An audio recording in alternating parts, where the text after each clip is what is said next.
we got a Fred Hampton biopic. For those of you who aren't familiar, Fred Hampton was the chairman of the Black Panther Party in Illinois, and he was becoming the next quote-unquote Black Messiah, as J. Edgar Hoover coined the term, the most prominent figure in the Black liberation movement at the time. And because of the effort to paint the Black Panthers as a strictly violent organization, a lot of their work to help poor Black communities was overlooked because they wanted them to basically be seen as just a terrorist group. And Fred Hampton, like so many other figures at that era, was another victim of the FBI's COINTELPRO initiative. And, seeing a lot of this come to light and be, looked back upon and, reviewed since it was 50 some odd years ago, it really makes you wonder how much progress we could have had if the FBI didn't make it their mission to just completely destroy and dismantle every effort for a minority group to gain political power. I don't want to get too into the actual politics of Fred Hampton, because then we're talking about like Black socialism and all of these other things that are way above my pay grade. Like, I am not smart enough to get into these kind of topics, nor is it really specifically my lane to talk about it. There are much more qualified people to get into this, especially on this side and in the world in general. So, if nothing else, go seek them out. I'm just here to talk about the movie, and the movie is really damn good. I do want to bookmark this for later, just because it opens up with the most dreaded words you can see before a biopic. Inspired by a true story. There's this sort of filmmaking legalese when they put these sorts of things. Based on a true story means that they stuck closer to the events of what happened. Inspired by true events or inspired by a true story often means that the filmmaker is taking a lot more liberties with the truth in order to do something more artistic. So it's harder to say what all was the truth and what all was artistic flourish. That isn't to, say anything bad about this movie in that regard. It just means that if I want to know how accurate this movie is, I'm going to have to come back to it after the fact. This is just a strict reviewing the movie as I saw it, not critiquing the accuracy of what I saw. The story follows the titular Judas, Bill O'Neill, who is played here by Lakeith Stanfield, but the actual Bill O'Neill at the time was like 17 or 19 years old, so it feels really weird to have a guy who's so much older than the actual person he's portraying. But at the same point, like, when I talked about this on Letterboxd, a friend of mine there, he pointed out this sort of idea that Lakeith and Daniel Kaluuya, they're portraying people who are, like, in their early 20s, young adults. But the actors portraying them are much older, and at least a decade older, really. And it kind of plays into the idea that these young Black men are seen as more mature and more adult than their white counterparts. And it's an interesting idea. I don't know if that was King's intention, but it's an interesting sort of aspect to the movie that I didn't think about. So a shout out to Jay on Letterboxd for pointing that out to me. The movie opens with O'Neill as a petty carjacker, and the FBI eventually recruits him to infiltrate the Black Panther Party and specifically spy on Fred Hampton. Because before that, the initial opening is Martin Sheen as J. Edgar Hoover decrying the Black Panthers and wanting to bring down and prevent a Black Messiah from rising. He said that in regards to Martin Luther King. I think he may have said it in regard to Malcolm X, but he was always just obsessed with preventing this sort of messianic figure to help liberate Black people and bring them into more political prominence and give them more power. As O'Neill is spying on Hampton, we're beginning to see Hampton rise into more prominence, not just as the chairman of the Black Panther Party, but as somebody who is reaching out and uniting the gangs of Chicago to prevent more gang violence and secondhand violence in the community, as well as to non-black groups like the Young Patriots and the Young Lords, who were white and Hispanic, and forming his Rainbow Coalition. And so we're seeing Fred Hampton on the rise as the Black Messiah that Hoover was always worried about, while O'Neill is there to try and keep him, to be the Judas, to betray him. Hence the title. Very straightforward in that regard.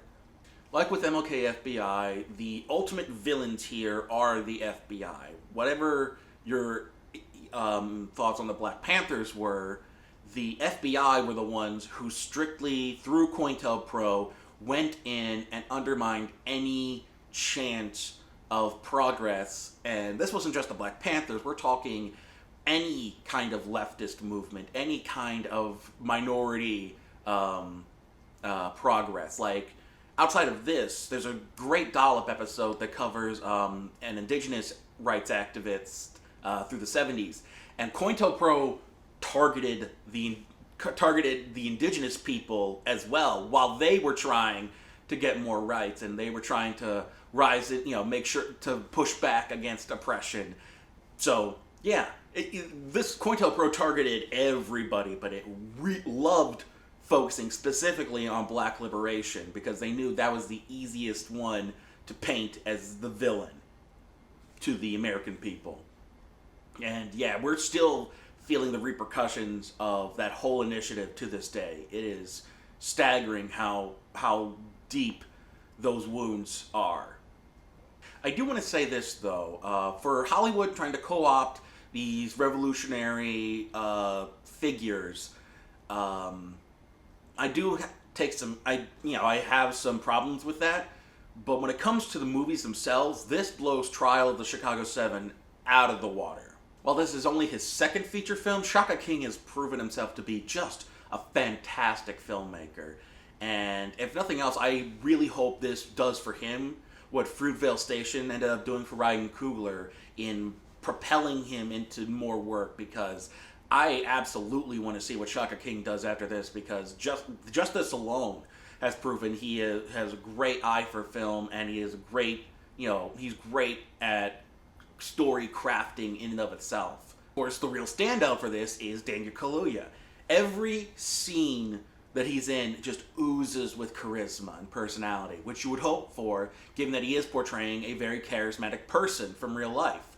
And yeah, this is his best performance since Get Out. Like, Kaluuya's always been great, but here he just is a powerhouse. This is absolutely award-worthy, and we may not be able to see him get awarded for it until next year, depending on if this got shown in. I don't know if this got shown in time for this upcoming award season, but yeah, dude deserves some accolades for this performance, because he is the reason. If nothing else, he is the reason to watch this movie, just to see him bring Fred Hampton to life in this regard. He is absolutely amazing. With how good Kaluuya is, I don't want to make it seem like the rest of the cast is slouching either. Lakeith Stanfield as O'Neill is very understated, and he's very, Kaluuya is able to be big and bombastic and have all of this charisma and give these amazing performances. And Lakeith Stanfield is unfortunately kind of relegated to a more not underwritten, but understated, quiet character. He does get to be, bigger at times, but so much of O'Neill's job was to, stay under the radar. And Stanfield is good in the role. He just gets outshined so much because of the way that character is written. But he's good in the role too. Jesse Plemons, who has been an ongoing, he's been playing mostly villainous characters, although it varies from film to film. Sometimes he's more comedic, sometimes he is a piece of crap, like in Detroit. But he's always been a solid character actor, and here he's playing the FBI agent who's handling O'Neill. And they do mention the fact that this FBI agent was also one of the ones who investigated the murders that inspired a different movie, Ghosts of Mississippi. No, not Ghosts of Mississippi. That's Medgar Evers. Mississippi Burning. And so that was an interesting connection to have there. So you have two movies tied together by one actual FBI agent, and it's interesting to see how he went from that investigation to then becoming part of the COINTELPRO initiative. And Plemons is good in this as well, but once again, his character is also understated. There is a bit where you begin to see just how far he's pushed in terms of his morality, because as time goes on, he learns just how far Hoover wants them to go, and and Plemons' character has to question how far he is, how much he wants to keep this job in order to, and how much he agrees with Hoover. And so I think that was a nice touch that King added to this character. I didn't recognize the actors playing the Black Panthers, the other Black Panther members, but they're all excellent, especially the actress portraying who will eventually be Hampton's lover and the mother of his child. I forget what she changed her name after the events of this movie, but she is the actress portraying her is excellent, and so are the other actors who play the Black Panthers in the movie. They really are. I didn't recognize the names, but they all do a fantastic job in this movie and kind of rounding out this whole cast of characters. And so, yeah, the entire cast here is excellent. I mean, we even got Martin Sheen as J. Edgar Hoover, and dude just oozes with the slime and the visceral hatred that Hoover had towards these groups, to anyone left of center right, essentially politically. He really was just this scuzzball of a person, and Sheen brings so much of that. It just downright despicableness to his performance. And dude is like 80 now. Dude hasn't missed a beat. Sheen is still fantastic, and I thought he was only going to be like an outside figure, someone who showed up at the beginning and that's it. But he keeps popping up throughout the movie, and every time it's just like, ooh, it feels like the big boss showed up, but then nobody ever gets the chance to actually face him because nobody would. But yeah, the whole cast here is fantastic. There was really only one major technical criticism I had. My family and I decided to watch this for Valentine's Day. Don't ask. I don't know how it happened either. But one of the things was we watched it on HBO Max, and throughout the second half of the movie, specifically with Kaluuya's Fred Hampton, but we felt it with Plemons and Stanfield at points too. There's a point where the dialogue is so soft that it's harder to hear, and I don't know if it was just bad capturing during the recording, or if they weren't able to do better enunciation during the ADR. I don't know about the filmmaking process for this, but it felt like the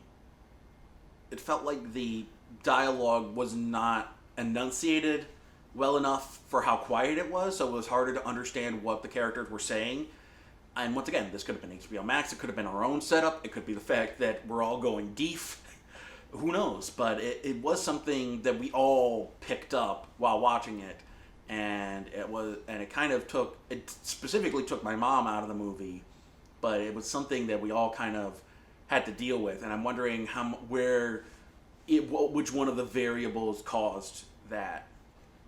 But it's a minor thing. It's a minor technicality sort of thing. It just wasn't. It was something that people, especially if you have hearing issues, should know about the second half of the movie. Is that you may want to watch it with closed captioning on. As much praise as this is getting, I don't want to act like this is some definitive watch when it comes to Fred Hampton. There's this thing that I felt with Trial of Chicago 7 specifically, where people are overly praising it for tackling these characters and these people. Where, while this is infinitely better than Trial of Chicago 7, I can't help but feel this sort of disingenuousness surrounding it. Like, this is good. This movie is good. Trial of Chicago 7 is not that good. Because Aaron Sorkin is doing his, is doing his Aaron Sorkin-ness all over it, and it completely takes you out because it's so ham-fisted and over the top and completely, divorced from what actually happened. This isn't that bad, but I get this feeling that the people who are making these movies, not Shaka King specifically, but Sorkin and the producers, they are co-opting this sort of radical, revolutionary idea and these ideals in order to promote their neoliberal, hey, we're radical within the confines of, late stage capitalism. And King doesn't fall into that trap as badly as Sorkin does, but it's also why when they announced recently that Ava DuVernay was going to direct what is her name? Asada Shakur, Tupac's mom. She was a Black Panther member, and apparently they want DuVernay to tackle her story, but DuVernay has shown that she has not a lot of respect for black leftist the sort of black leftist movement, and she's basically another neoliberal. And so her tackling a revolutionary and a radical like Shakur feels like Aaron Sorkin tackling the Chicago 7. It doesn't feel, faithful. It feels like they're going to co-opt that radicality, but fit it within their perfectly settled, capitalist-friendly, society. It feels like they're going to make it safe and not really push how revolutionary these people were. King doesn't fall into that, thankfully. He does really showcase how Hampton was this powerful figure, and how who knows what could have been accomplished if the FBI didn't single him out specifically and make sure to undermine everything he worked for. So yeah, I just feel like a lot of the people who are praising these movies wouldn't be the ones when these actual figures were around to be cheering them on. They would be the ones who were like, no, this is bad. You're doing a naughty. But now that they can safely co-opt the revolutionaries and make them safer for capitalism, it feels pretty disingenuous. That said, don't think of this as like the definitive Fred Hampton story. I would see this is perfect for a jumping off point. After watching this, go seek out more info about the Panthers and Fred Hampton. And if nothing else, if you see this as a great movie that chronicles the undermining of black liberation by the FBI and how they target black people at risk, or people who are more willing to sell out and do things for their own benefit, then yeah, it's a powerful story in that regard, but it's not like the end all be all either. So don't act like it's like this is definitive. This is a perfect jumping off point, and it's just an all around good movie. So yeah, if you haven't yet, definitely check it out. But then be sure to, if you want more info, do more research after the fact, because the real stuff is even crazier and more powerful than what this movie could do.